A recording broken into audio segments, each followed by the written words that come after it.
Halo, Assalamualaikum warahmatullahi wabarakatuh. Perkenalkan, nama saya Umi Sa'diah, NIM 860394033 dari Program Studi Pendidikan Sekolah Dasar Semester 2. Pada video kali ini, saya akan membahas topik yang cukup menarik sekaligus penting untuk kita sebagai calon pendidik, yaitu peran filsafat ilmu dalam memperkuat ilmu pendidikan. Bagian pertama, kita bicara soal filsafat ilmu sebagai fondasi sekaligus pengawas bagi ilmu pendidikan. Jadi, kalau kita ibaratkan, filsafat ilmu itu seperti penjaga gawang dalam dunia pendidikan. Apa maksudnya? Pertama, filsafat ilmu membantu menegaskan bahwa pendidikan adalah bidang ilmu yang berdiri sendiri, punya identitas, dan eksistensinya sendiri. Kedua, ia memberikan metode berpikir yang logis dan sistematis, sehingga ilmu pendidikan tidak asal-asalan dalam mengambil keputusan.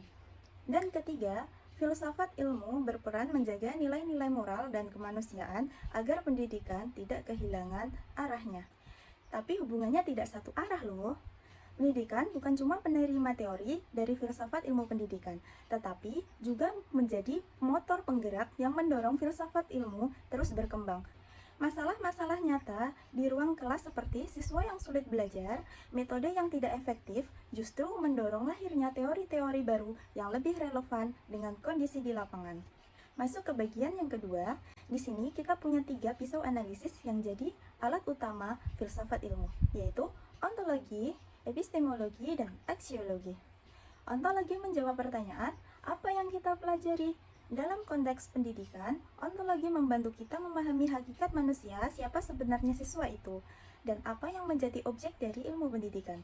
Epistemologi menjawab pertanyaan, bagaimana cara kita tahu? Ini berbicara soal metode, sumber, dan validitas pengetahuan.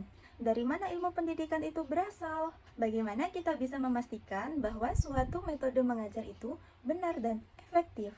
Dan yang terakhir, aksiologi menjawab pertanyaan, untuk apa ilmu itu?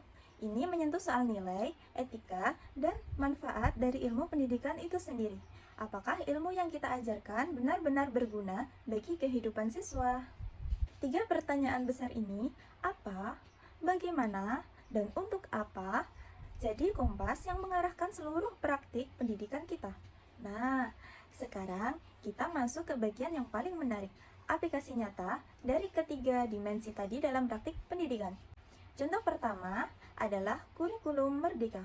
Kalau kita analisis pakai 3 pisau tadi, secara ontologis, kurikulum merdeka memandang siswa bukan sebagai objek seragam yang harus diisi seperti gelas kosong, tapi sebagai subjek yang unik, punya bakat dan potensi masing-masing.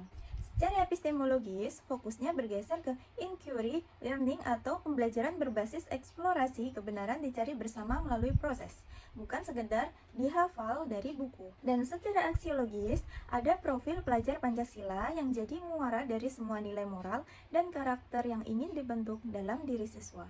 Contoh yang kedua adalah problem based learning atau PBL.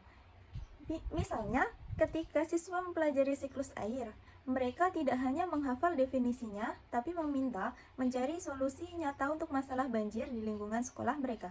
Di sini, ilmu menjadi lebih bermakna karena langsung bisa diterapkan dalam kehidupan sehari-hari. Contoh ketiga, menyentuh isu yang sangat relevan sekarang, etika di era digital.